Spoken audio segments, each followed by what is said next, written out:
कृष को पतंग उड़ाने का बहुत शौक था, लेकिन उसके पास कोई अच्छी पतंग नहीं थी। हर दिन वह गांव के बच्चों को रंग बिरंगी पतंगें उड़ाते देखता और सोचता, काश मेरे पास भी ऐसी ही एक पतंग होती। एक दिन कृष बाजार गया और उसकी नज़र एक बेहद खूबसूरत पतंग पर पड़ी। वह चमकदार और रंग बिरंगी थी, जैसे इंद्रधनुष।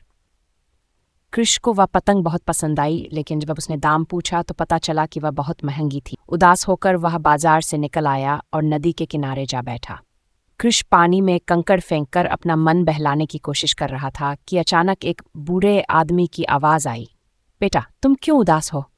कृष ने सिर उठाया तो देखा कि एक बुजुर्ग व्यक्ति जो सफ़ेद चादर ओढ़े हुए था, मुस्कुराते हुए खड़ा था। कृष ने नम्रता से प्रणाम किया और अपनी परेशानी बताई। बूढ़े आदमी ने मुस्कुराकर अपनी झोली में हाथ डाला और एक सुनहरी पतंग निकालकर कृष को दी। यह कोई साधारण पतंग नहीं थी। इस पर सुनहरे धागे से सुंदर डिज़ाइन बने थे और इसकी पूंछ छिलमिलाते सितारों जैसी लग रही थी।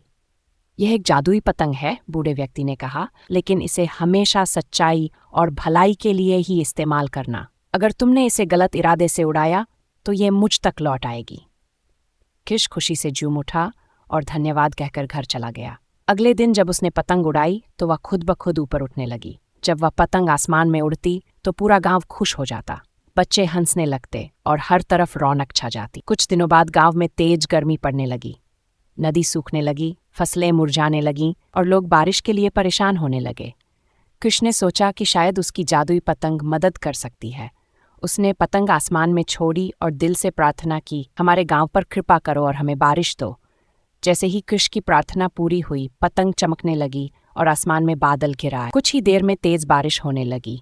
लोग खुशी से नाचने लगे, धरती को पानी मिला और नदी फिर से भर गई। गांव के सभी लोगों ने कृष का धन्यवाद किया।